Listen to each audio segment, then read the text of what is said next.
Hello दोस्तों, नमस्कार। GK गुरु channel में आपका स्वागत है। आज हम पढ़ने वाले हैं चार्टर अधिनियम। ठीक है, 1833 का चार्टर अधिनियम। तो ये भारतीय संविधान विकास का ये हिस्सा है। ठीक है, तो हम चलिए बिना देर के वीडियो को शुरू करते हैं। 1833 का चार्टर अधिनियम ब्रिटिश भारत के प्रशासनिक केंद्रीकरण की दिशा में यह अधिनियम निर्णायक कदम था। इस अधिनियम की विशेषताएं निम्नलिखित थी। ठीक है, इसने बंगाल के गवर्नर जनरल को भारत का गवर्नर जनरल बना दिया। ठीक है, कब बनाया? 1833 चार्टर एक्ट अधिनियम में, जिसमें सभी नागरिक एवं सैन्य शक्तियां निहित थी। जिनके अंदर क्या है?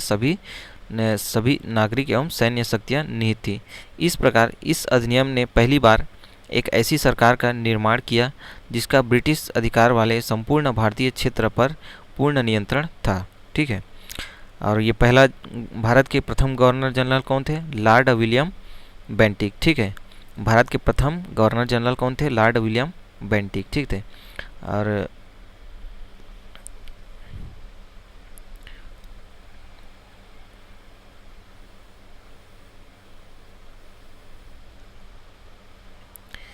इसने मद्रास और मुंबई के गवर्नरों को विधायी शक्ति से वंचित कर दिया। ठीक है, इसने मद्रास और मुंबई के गवर्नर को विधायी शक्ति से वंचित कर दिया। भारत के गवर्नर जनरल को पूरे ब्रिटिश भारत में विधायिका के असीमित अधिकार प्रदान कर दिए गए। इसके अंतर्गत पहले बनाए गए कानूनों को विधायक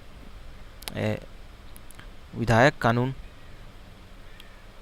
कहा गया। ठीक है, ये नियामक कानून कहा गया एवं नए कानून के तहत बने कानून को अधिनियम एक्ट कहा गया।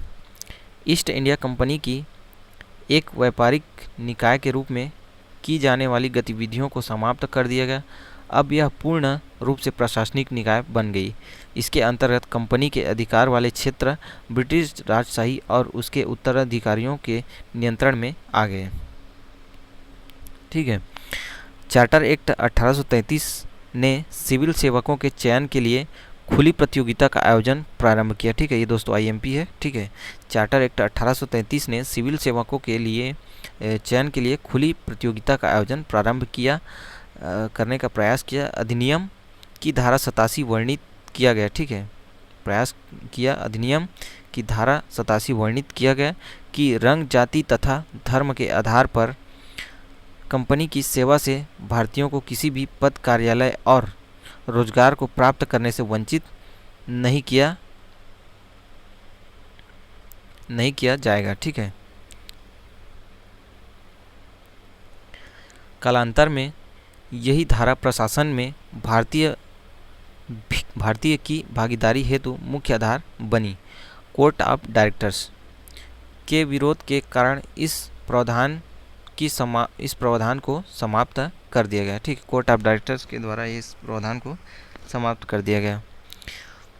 विधिक परामर्श हेतु गवर्नर जनरल की परिषद में प्रथम विधिक सदस्य के रूप में लॉर्ड मैकाले को शामिल किया गया। उसे केवल परिषद की बैठकों में भाग लेने का अधिकार था, मतदान का नहीं। ठीक है, विधियों के संहिताकरण के लिए गवर्नर जनरल को आयोग गठित करने का अधिकार दिया गया। 1834 ईस्वी में लॉर्ड मैकाले की अध्यक्षता में 4 सदस्यीय विधि आयोग का गठन किया गया। इस एक्ट के द्वारा भारत में दास प्रथा का विधि विरुद्ध घोषित कर दिया गया। अंततः 1843 ईस्वी में दास प्रथा का समाप्त कर दिया गया। ठीक है, 1843 ईस्वी में दास प्रथा को समाप्त किया। ठीक है, लॉर्ड मैकाले दास प्रथा का उन्मूलन का वो है। ठीक है,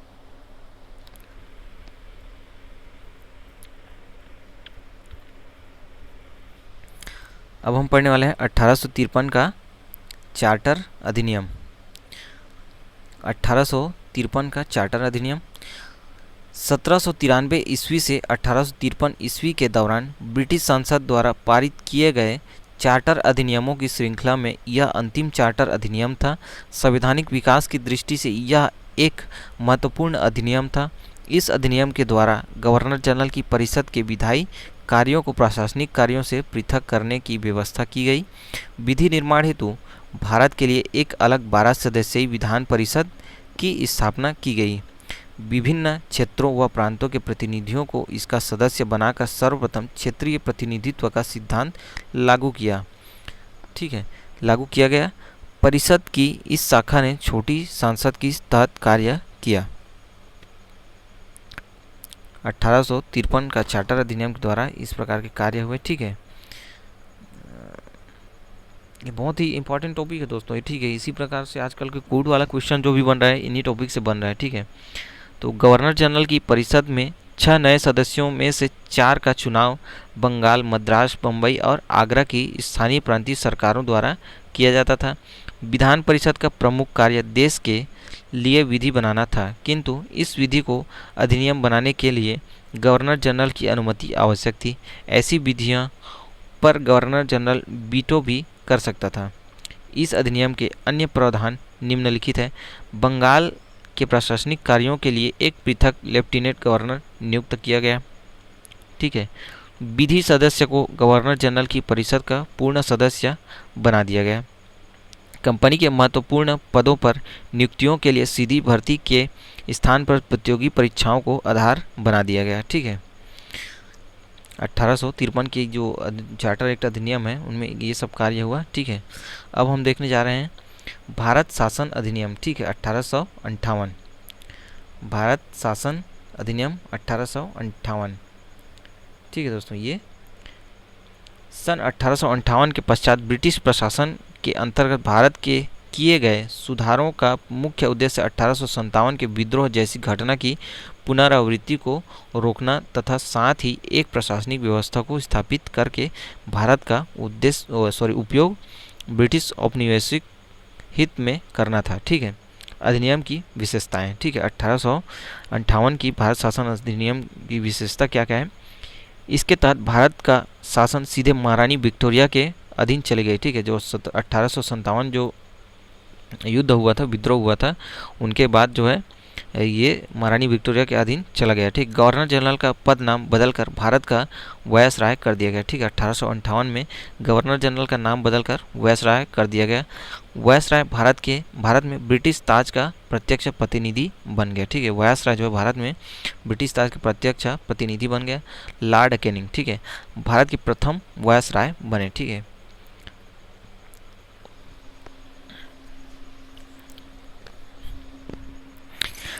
इस अधिनियम ने नियंत्रण बोर्ड और निदेशक कोर्ट को समाप्त कर भारत में द्वैत शासन प्रणाली का अंत कर दिया। ठीक है, 1858 में इस अधिनियम ने नियंत्रण बोर्ड और निदेशक कोर्ट को समाप्त कर भारत में द्वैत शासन प्रणाली को अंत किया। ठीक है, किसने किया? तो लॉर्ड कैनिंग के द्वारा। ठीक है,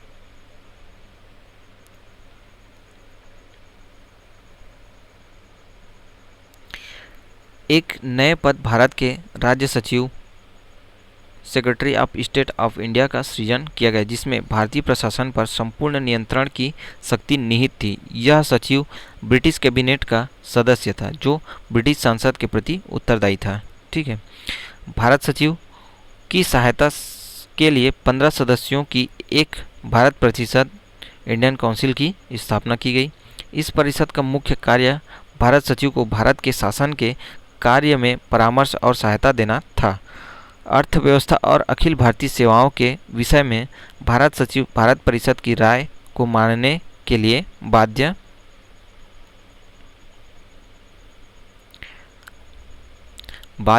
था। ठीक है, अन्य सभी विषयों पर वह उसकी राय को मानने से इनकार कर सकता था। उसे अपने कार्यों की वार्षिक रिपोर्ट ब्रिटिश संसद के समक्ष अनिवार्यता प्रस्तुत करनी पड़ती थी। 1 नवंबर 1858 को ब्रिटिश महारानी की घोषणा को भारतीय शिक्षित वर्ग ने अपने अधिकारों का मैग्ना कार्टा कहा। ठीक है, 1 नवंबर 1858 में ब्रिटिश महारानी की घोषणा को भारतीय शिक्षित वर्ग ने अपने अधिकारों का मैग्ना कार्टा कहा। ठीक है, भारत परिषद अधिनियम 1861। ठीक है,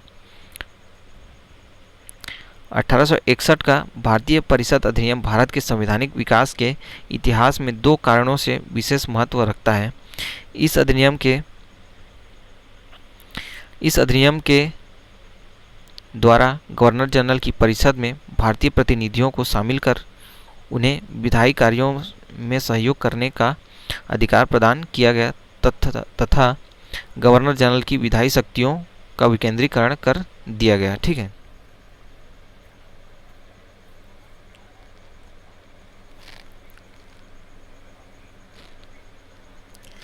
प्रांतीय विधान परिषदों को विधि निर्माण का अधिकार प्रदान किया गया, जिससे प्रांतीय स्वायत्तता का प्रारंभ हुआ। गवर्नर जनरल की कार्यपालिका परिषद का विस्तार करते हुए इसमें विधि विशेषज्ञ के रूप में एक 5वां सदस्य शामिल किया गया। गवर्नर जनरल की परिषद को विधि निर्माण की शक्ति प्राप्त थी। इस उद्देश्य के लिए केंद्रीय विधानमंडल में न्यूनतम 6 सदस्य तथा अधिकतम 12 सदस्य नामांकित किए जा सकते थे। इन नामांकित सदस्यों में से आधे सदस्य गैर सरकारी होते थे। तत्कालीन वायसराय लॉर्ड कैनिंग ने 1862 ईस्वी में नवगठित केंद्रीय विधान परिषद में निम्नलिखित 3 भारतीयों को नियुक्त किया: पटियाला के महाराजा नरेंद्र सिंह, बनारस के राजा देवनारायण सिंह तथा sir Dinkar Rao. Lord Canning ने विभागीय प्रणाली की शुरुआत की। इस अधिनियम के अनुसार बम्बई और मद्रास की विधान परिषदों को कानून बनाने व उसमें संशोधन करने की शक्ति प्रदान की गई। इस अधिनियम द्वारा उत्तर पश्चिमी सीमांत क्षेत्र पंजाब तथा बंगाल में नई विधान परिषदों की स्थापना की गई।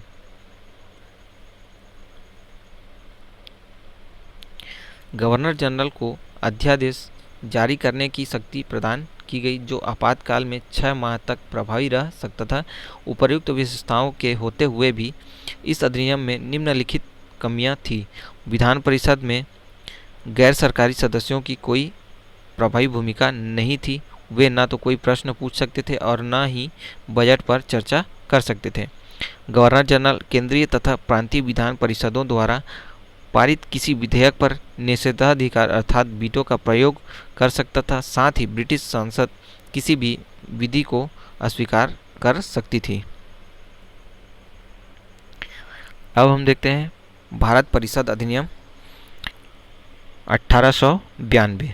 ठीक है, भारत परिषद अधिनियम 1892।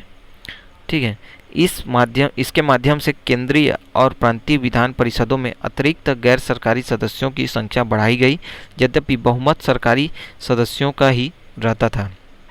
केंद्रीय विधान सभा के अतिरिक्त मनोनीत सदस्यों की संख्या कम से कम 10 और अधिक से अधिक 16 निश्चित की गई। इनमें से 10 सदस्य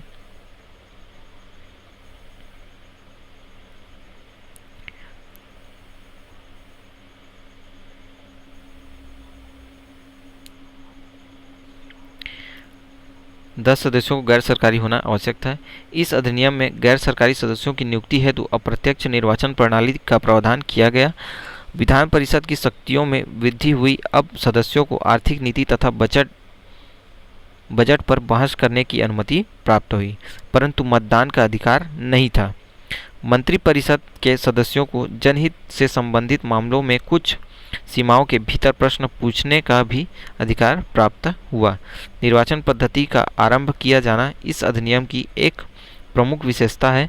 प्रांतीय परिषदों के गैर सरकारी सदस्य नगरपालिका, जिला बोर्ड, विश्वविद्यालय एवं वाणिज्य मंडल द्वारा अप्रत्यक्ष रूप से निर्वाचित किए जाते थे।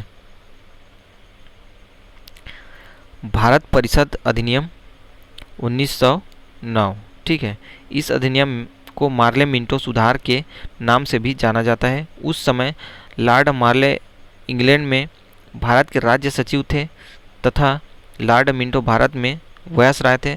लॉर्ड मिंटो ने इस दिन को भारतीय इतिहास की युगांतर घटना कहा था। मार्ले मिंटो सुधार का लक्ष्य भारत परिषद अधिनियम 1892 के दोषों को दूर करना, मुस्लिम अल्पसंख्यकों को खुश करना तथा भारत में बढ़ते हुए उग्रवाद तथा क्रांतिकारी राष्ट्रवाद का सामना करना था।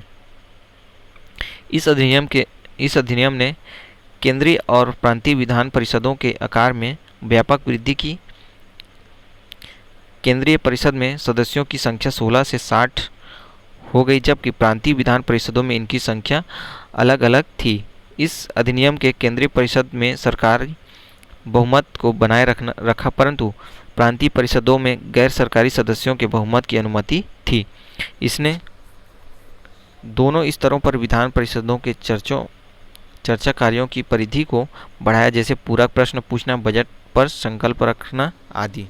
ठीक है, भारत परिषद अधिनियम 1909 में 1892 के जो भारत परिषद अधिनियम उनके कुछ जो है दोषों को उनको सुधारने के लिए इस अधिनियम का गठन किया गया था। ठीक है, इसमें ये सब कंडिकाएं शामिल की गई। इस अधिनियम के अंतर्गत पहली बार किसी भारतीय का वायसराय और गवर्नर की कार्यपालिका परिषद के साथ एसोसिएशन बनाने का प्रावधान किया गया। ठीक है, कब किया गया?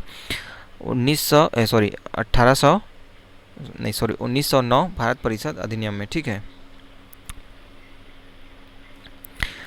सत्येंद्र प्रसाद सिन्हा वायसराय की कार्यपालिका परिषद के प्रथम भारतीय सदस्य बने। ठीक है, ये क्वेश्चन पूछा जाता है। सत्येंद्र प्रसाद सिन्हा वायसराय कार्यपालिका परिषद के प्रथम भारतीय सदस्य बने। उन्हें विधि सदस्य बनाया गया था।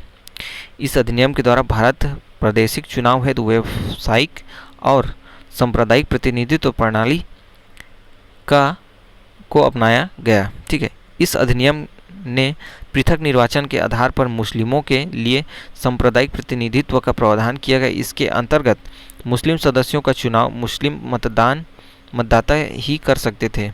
इस प्रकार इस अधिनियम ने सांप्रदायिकता को वैधानिकता प्रदान की। लॉर्ड मिंटो को सांप्रदायिकता निर्वाचन का जनक कहा जाता है। ठीक, लॉर्ड मिंटो को सांप्रदायिकता निर्वाचन का जनक कहा जाता है, इसको याद रखना दोस्तों। इस अधिनियम में presidency, corporation, chambers of commerce, विश्वविद्यालय और जमींदारों के लिए अलग प्रतिनिधित्व का भी प्रावधान किया गया। ठीक है, भारत शासन अधिनियम 1919। ठीक है, अभी तक हम पढ़ रहे थे भारत परिषद अधिनियम, अब हम पढ़ने जा रहे हैं भारत शासन अधिनियम। ठीक है, 1919 ईस्वी के अधिनियम को मॉन्टेग्यू चेम्सफोर्ड सुधार भी कहते हैं, क्योंकि इस अधिनियम के जन्मदाता भारत सचिव मॉन्टेग्यू और भारत के गवर्नर जनरल चेम्सफोर्ड थे। यह अधिनियम ब्रिटिश सरकार द्वारा सुधारों का एक और तथाकथित प्रयास था। 20 अगस्त 1917 ईस्वी को भारत सचिव लॉर्ड मॉन्टेग्यू ने एक घोषणा की, जिसमें भविष्य के सुधारों की ओर संकेत किया गया था। तत्कालिक संवैधानिक सुधारों की मांग, होम रूल आंदोलन, प्रथम विश्व युद्ध आदि अनेक कारणों से यह अधिनियम पारित किया गया। इस अधिनियम के आधार पर प्रांतों में आंशिक रूप से उत्तरदायित्व सरकार की स्थापना की गई। पार्षद कार्यपालिका का एक ऐसा भाग था जो गवर्नर के प्रति उत्तरदायी था, तथा दूसरा भाग मंत्रिमंडल था जो प्रांतीय व्यवस्थापिका के प्रति उत्तरदायी था।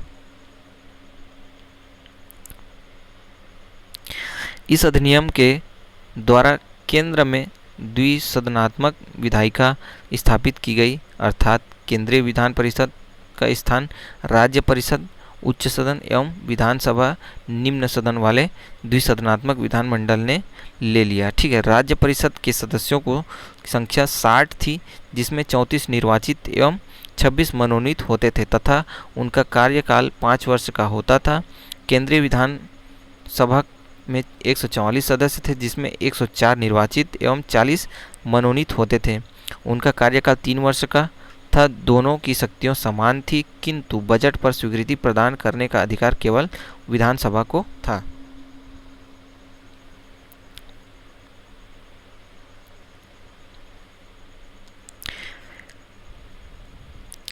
केंद्रीय और प्रांतीय विषयों की सूची की पहचान कर एवं उन्हें पृथक कर राज्यों पर केंद्रीय नियंत्रण कम किया गया। केंद्रीय और प्रांतीय विधान परिषदों को अपनी सूचियों के विषयों पर विधि बनाने का एक अधिकार प्रदान किया गया।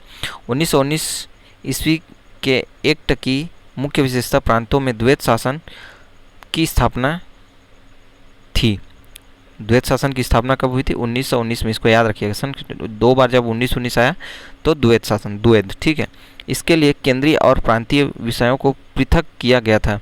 इसके पश्चात प्रांतीय विषयों को पुनः 2 भागों में बांटा गया। ठीक है, तो कौन कौन से 2 भागों में बांटा गया? प्रांतीय विषयों को 2 भागों में बांटा, आरक्षित विषय, राजस्व, न्याय, वित्त, पुलिस आदि, हस्तांतरित विषय, स्थानीय स्वशासन, शिक्षा, कृषि एवं स्वास्थ्य आदि। ठीक है,